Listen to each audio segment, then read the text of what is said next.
Muy buenos días, tardes o noches, según corresponda. Bienvenidos a esta nueva entrega de Alguien tenía que decirlo. Este espacio donde reflexionamos algunas ideas que no transitan los medios de comunicación tradicionales y que intentan ser un aporte para evitar justamente la confusión generalizada.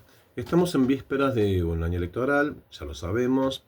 Empieza la elección del 7 de septiembre, dentro de pocas semanas, en la provincia de Buenos Aires y luego las elecciones nacionales de octubre.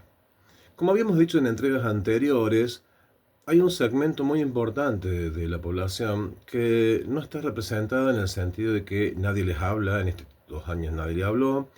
Estos sectores aparentemente perciben que la disputa de poder es más de cargos y es más de el staff constante de la planta política de la Argentina y por lo tanto esa avenida del centro que planteó Alberto Fernández, que llevó al fracaso estrepitoso de ese gobierno, eh, fue el que allanó el camino para que desembarque el libertario, el jamoncito Milei. Bueno, resulta que hoy a ese sector no hay quien le esté diciendo algo, si bien se ha abierto un poco el panorama. Por ejemplo, en Córdoba hay un revuelo importante con la ruptura del cordobesismo en general, con Natalia de la Sota por fuera, con el kirchnerismo por fuera. Hay que ver el espacio de Massa, si se va a plegar a alguno de estos espacios. Estimo que sí. Se pone interesante la ruptura, diría yo, terminal de la Unión Cívica Radical con De Loredo y el siempre candidato, Luis Juez, ahora convertido, devenido en libertario. Sin embargo, a esos que no pueden tomar el colectivo porque no pasa, a esos que les cuesta pagar la tarjeta de crédito, a esos que tienen un sueldo completamente retrasado, a esos que incluso votando este gobierno decidieron darle un chancuí, una espera, una piadosa espera silenciosa, a ver qué pasa. Y a lo mejor sale bien. Bueno, si nos paramos en ese punto, empezamos a contemplar que las cosas no pintan bien, que los economistas serios nacionales e internacionales están diciendo que la situación de la Argentina es muy delicada en términos económicos, sobre todo para sostener una ficción, como es un dólar a un precio que obviamente, que además de no ser competitivo, que daña la industria, que importa absolutamente todo, que tiene fugas de capitales, deteriora además el tejido social, la infraestructura y nos convierte en una neocolonia norteamericana. Mientras el mundo se encolumna detrás de los BRICS, de unas nuevas monedas, de la influencia emergente de China, Argentina va a contramano por segunda vez en su historia. La primera vez fue cuando el emergente era Estados Unidos, Argentina termina haciendo alianzas estratégicas con el imperio en decadencia que era Inglaterra. Eh, Se nota de sobremanera que a veces la suerte de la Argentina está atada a las burguesías nacionales que, lejos de tener algún sentimiento patriótico, solamente defienden su patrimonio y capital, independientemente de la suerte del pueblo argentino.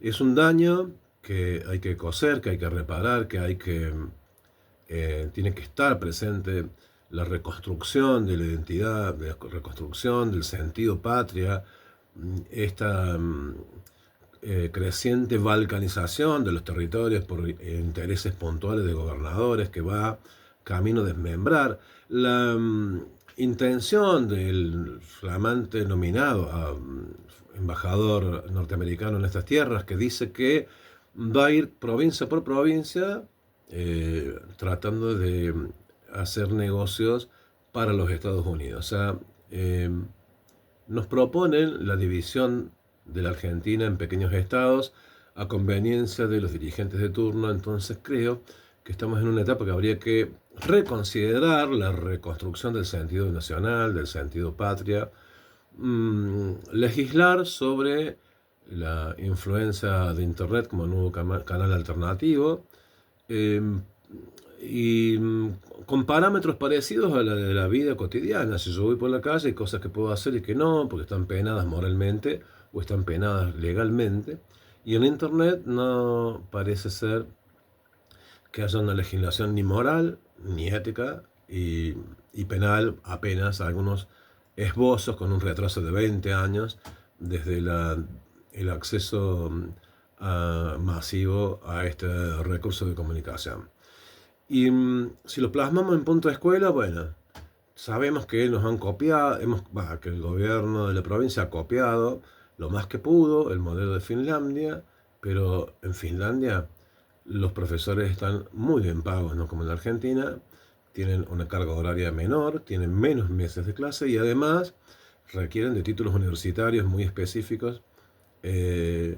Y la cereza que colma el postre, este cóctel que estamos describiendo, es que en Finlandia está prohibido el uso del celular.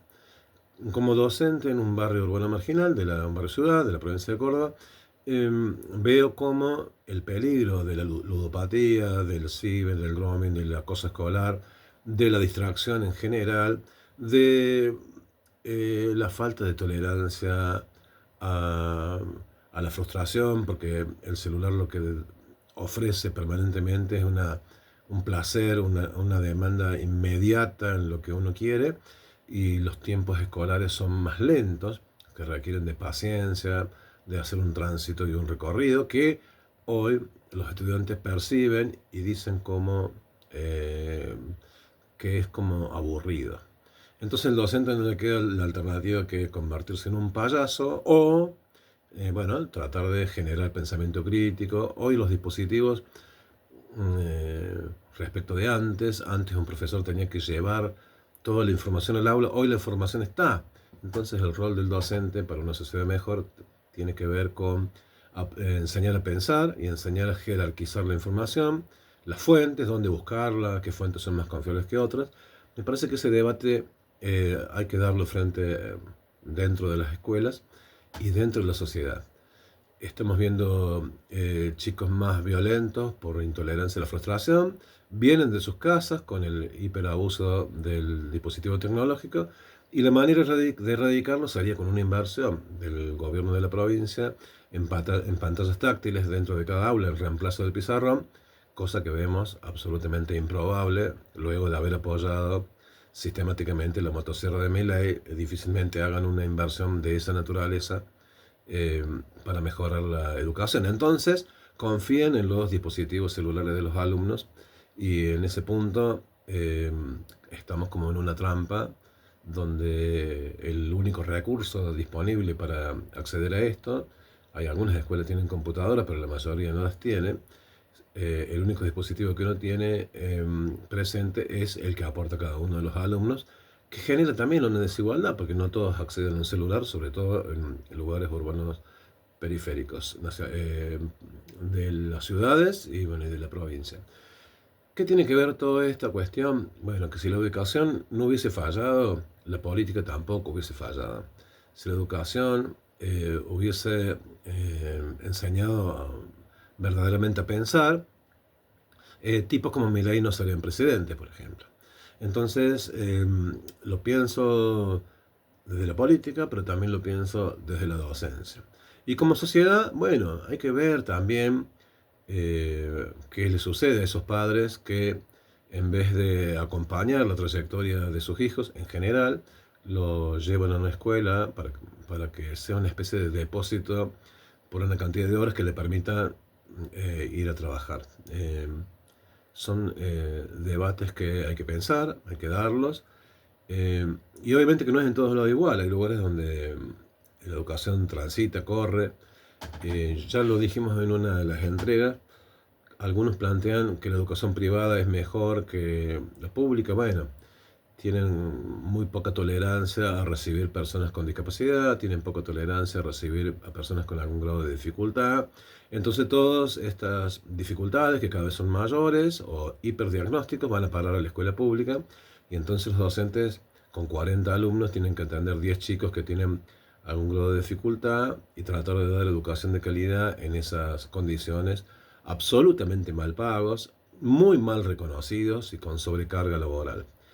Una sociedad más justa, más equitativa y que piense el destino común y la reconstrucción del sentido patria requiere de una educación que mejore en estos aspectos.